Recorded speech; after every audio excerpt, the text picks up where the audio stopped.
Hello there. Some of us seem to have thick skin. Now the verdict is of course still out about whether these people are quite literally unaffected by disapproval or whether they're just more adept at suppression. Whatever the case may be, some of us, on the other hand, have very thin skin. Like a bullet, every disapproving thought or word or action directed at us by others penetrates us straight to our core. We are more than affected by it. We feel destroyed by it. We would love to be unaffected by other people's thoughts and words and actions, but let's face it, we're affected badly. First things first. If you really do care what other people think, telling yourself that you shouldn't care or to stop caring what other people think isn't actually going to cause you to stop caring. And if you know somebody who really cares what other people think, telling them they shouldn't care so much what other people think isn't actually going to stop them from caring what other people think.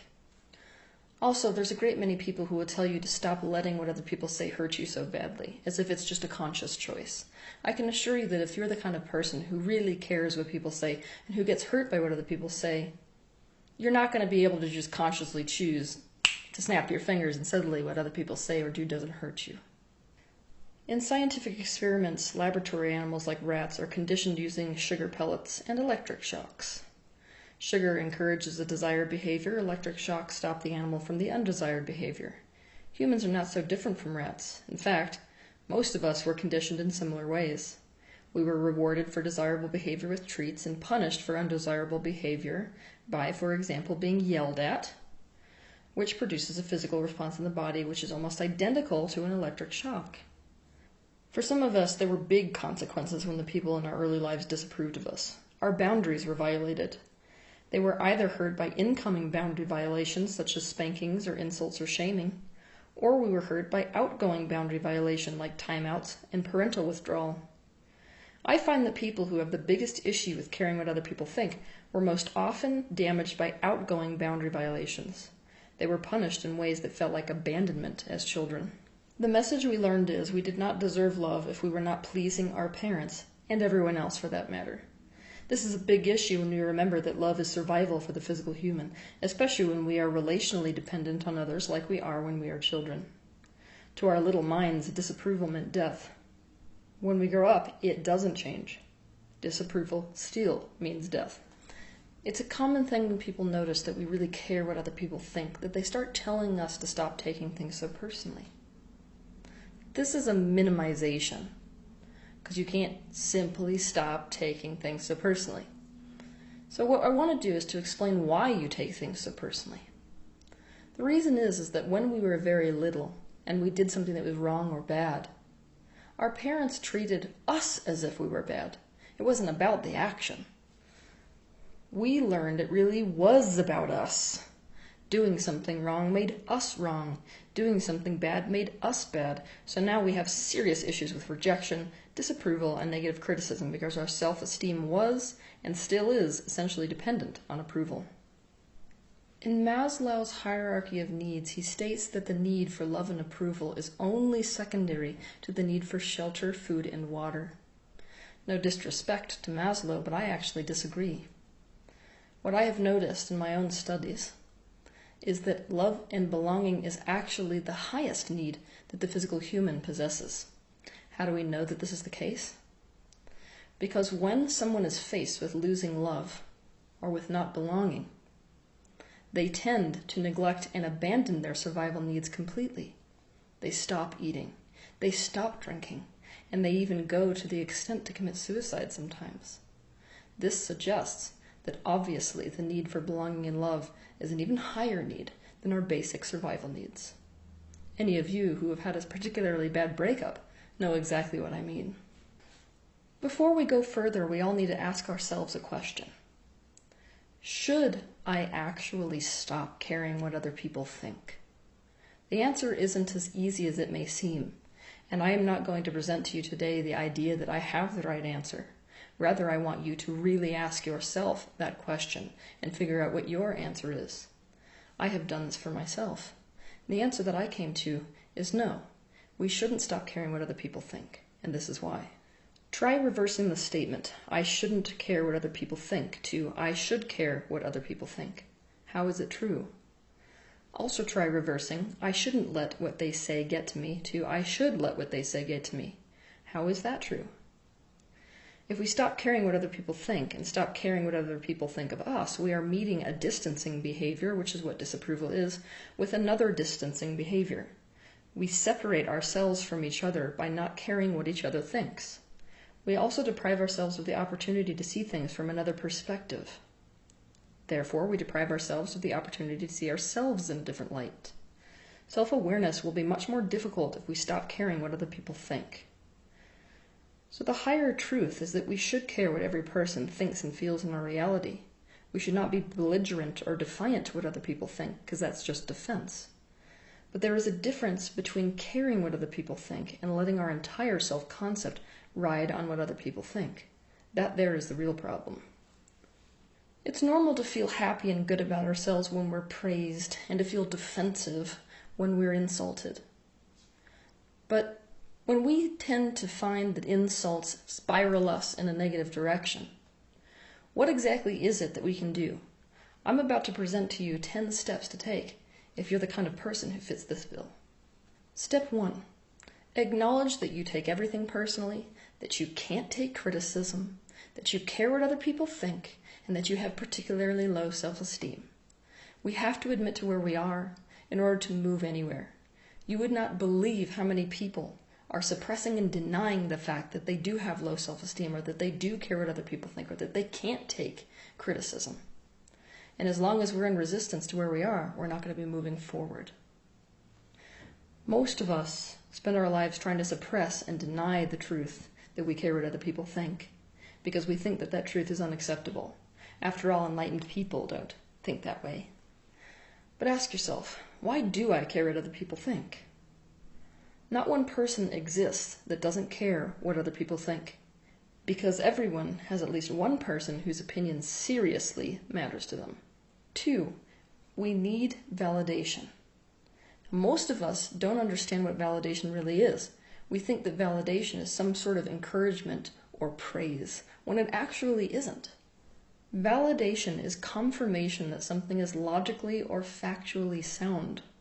Basically, to validate somebody is to say that they are truthful and right in their perception.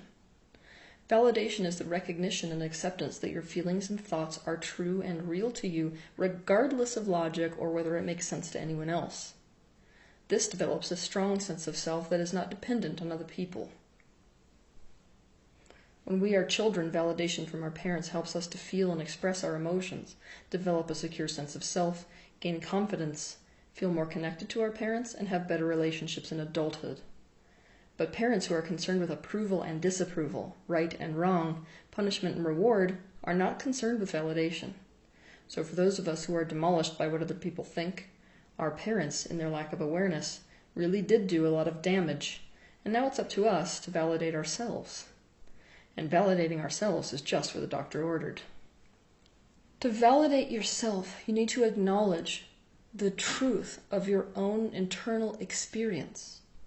We need to drop the idea of whether that internal experience is right or wrong, because validation has nothing to do with whether it's right or whether it's wrong. For example, if we killed someone, we're not validating that it was right to kill someone. What we're validating is that we have good and sound reason to feel like we wanted to kill someone. There are 2 Ask Teal videos I want you to watch in order to start this process of validation within yourself. The first is the emotional wake-up call. The second is your mind friend or foe? In the first video, I put forth a step-by-step process which will help you to address your emotions.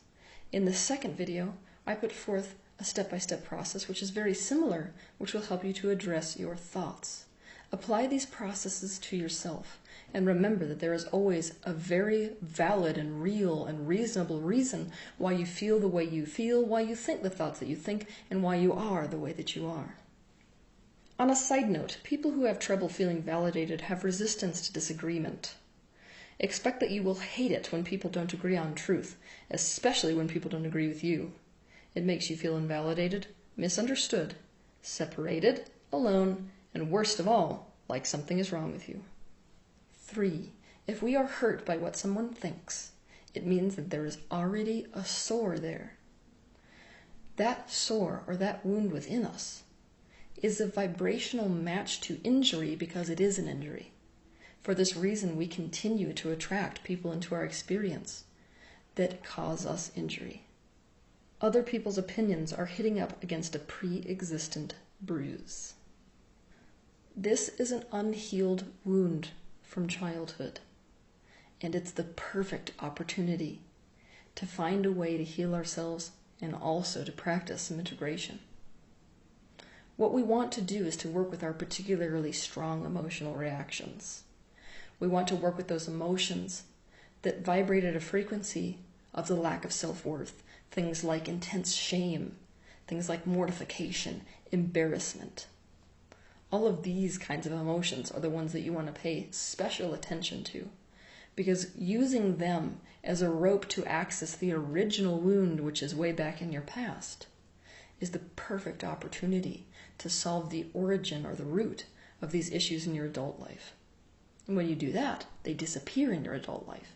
Watch my video on YouTube titled How to Heal the Emotional Body. Apply the process I put forth in that video to heal and integrate the real source of your poor self-esteem, experiences in your past. As we heal, there are less and less raw spots for others to hit and hurt. There are less opportunities and reasons for us to react. In other words, heal your wounds and it won't hurt. 4. If you really care what other people think, then chances are you live your life in a state of self-criticism and hyper-perfectionism so that you can create an existence where no one else has any reason to disapprove of you.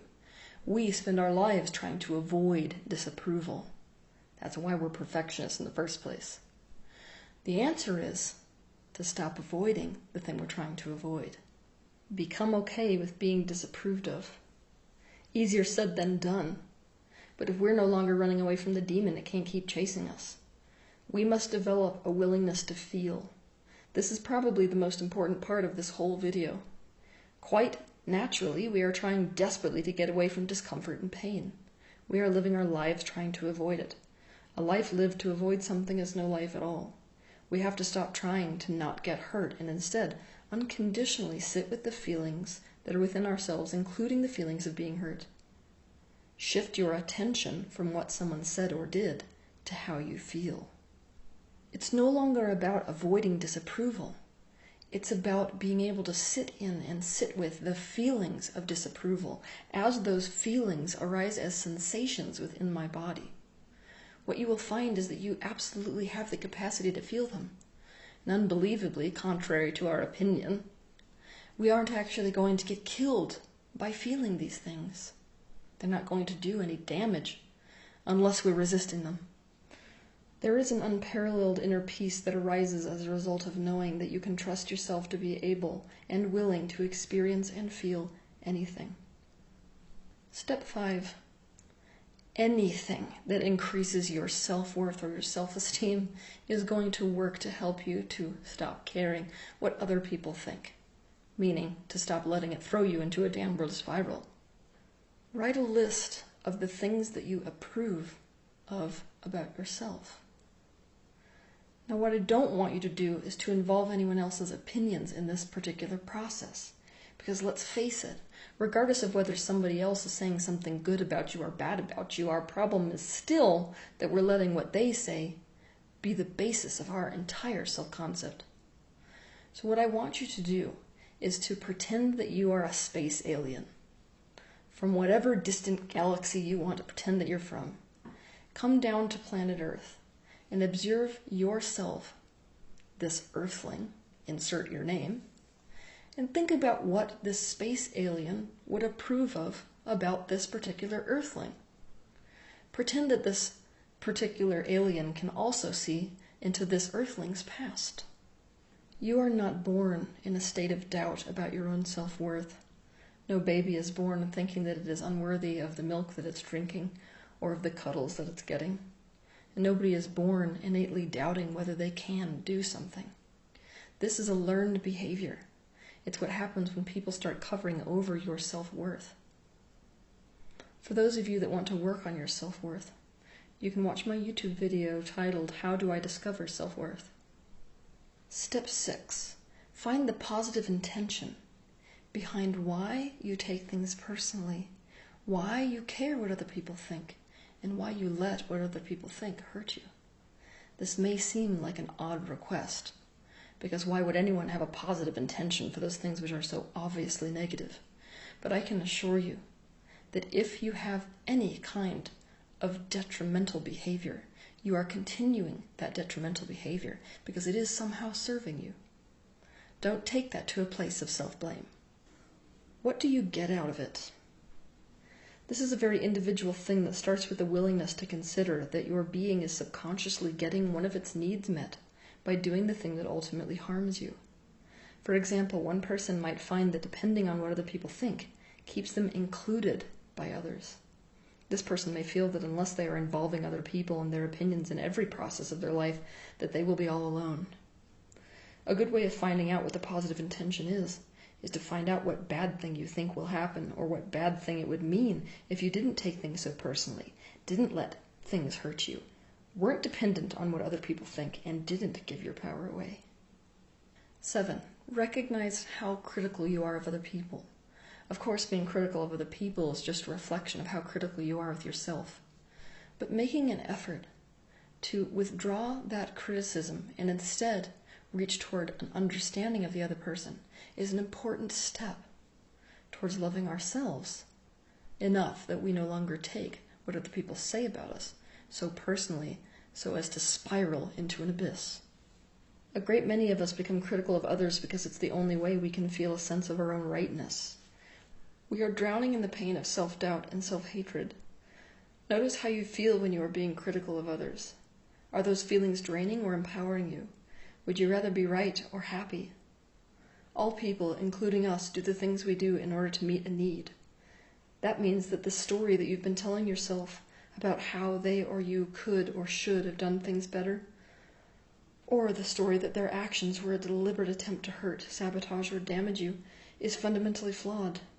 They and you had no knowledge of a better way of meeting their needs. Find out what those needs are, try to understand them, and even potentially meet those needs for them or for yourself if you can.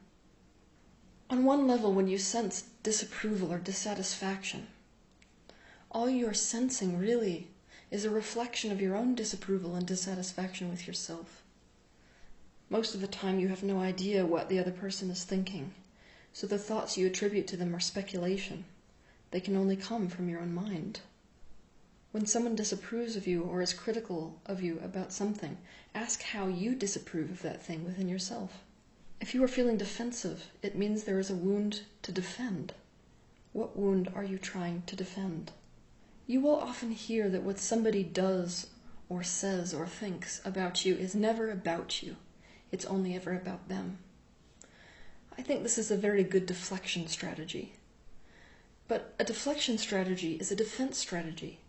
And as far as I'm concerned, if we're completely dedicated to the path of enlightenment or total awareness, defense is not what we're aiming for.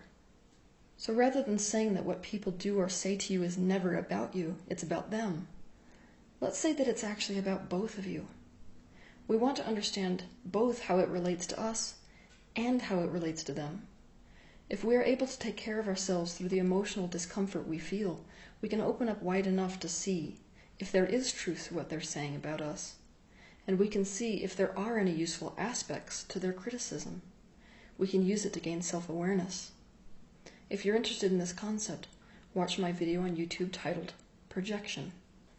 The other thing you can do, however, is to put yourself in the other person's shoes. Try to figure out what they're thinking and feeling and doing and saying and wanting, and why they're doing those things or saying those things or thinking those things. How is what they are thinking, saying, or doing really about them? A good technique is to change why did he or she do that or say that to me, to why did they do or say that to themselves. Consider the person's insecurities. Could they feel threatened by you in some way? Is this the way they treat all people? Perhaps they lack certain social skills and feel that the only way they will be heard is by being rude or aggressive, or by bullying you to get their way. Perhaps they feel that by making you look bad, they will seem good and thus win other people's favor. Imagine that in all people there is an inner child that is acting out, who has not matured to the point that they understand the best ways to meet their needs. What is the inner child in this person in need of and trying to get in this circumstance? Figure out their needs in the situation as well as their fear and hurt. If you figure those things out, their actions will make sense, and you will see that their actions really weren't as much about you, or something that you did wrong, as you think. When someone is hating us, it's not about hate. It's always about hurt and pain. Hate is just the knee-jerk reaction that we make on a vibrational level to get ourselves away from pain and hurt that we are feeling. We don't want to use this as a cop-out, to not look at ourselves or to not develop self-awareness. What we want to do is to use this as a way of understanding why people do the things that they do, as a way of facilitating compassion. 9. If you're the kind of person who is easily hurt by what other people say or do, practice the art of letting the mud settle. When you walk into a lake that has a muddy bottom and you disturb the mud, the water becomes unclear. What you have to do is to get yourself into a space of complete and utter stillness, so the mud in the water will settle and the water will become clear again. Don't take immediate action if you've been hurt. You've got to cradle yourself through the hurt before you react. You are prone to knee-jerk reactions, which will really hurt you even worse in the end. When you are less emotionally charged, respond in order to gain clarification and tell them how their words or actions are making you feel. Seek to find a meeting of minds.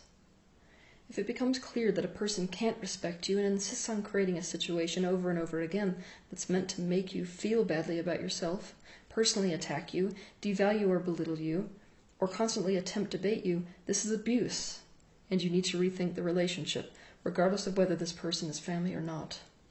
10. Meet your needs. Get yourself in the habit of asking yourself, what do I need right now? Especially when you've been wounded by someone else. We tend to have this particular habit where when we get hurt by someone else or rejected by them, we respond by hurting ourselves worse, rejecting ourselves even more, and disapproving even more of ourselves. We add salt to our own wounds. We immediately begin to deprive ourselves. We exacerbate our feelings because we then feel bad about two things: the original incident and the pain we are feeling about the incident. Those of us who feel bad when others express a less than favorable opinion of us tend to feel bad about feeling bad about things. We need to do the things for ourselves which make us feel relief on a physical, emotional, and mental level. Perhaps we need to take a walk to feel more energized, or eat to feel more grounded, or write in our journal so that we can gain an organization within our thoughts or gain more clarity. This is like self-validation in action. You are not going to heal your wounds or learn how to validate yourself and stop being negatively affected by what other people think with one technique or with a magic pill. Everything begins with the knowledge that it is valid and okay to feel hurt because of what someone has said or done. We cannot consciously control what other people think, what they say, and what they do, but we can absolutely approach ourselves differently. We can treat ourselves well. We can decide to approach ourselves differently with the task of taking care of ourselves when we have been hurt by someone. And if we choose to approach this task of approaching ourselves differently, then what we find is that the window is wide open to self-healing and to integration. And as soon as we pass through that particular window, the things that other people say and do won't hurt us as badly, no matter what they say and do, our reactivity level will go down.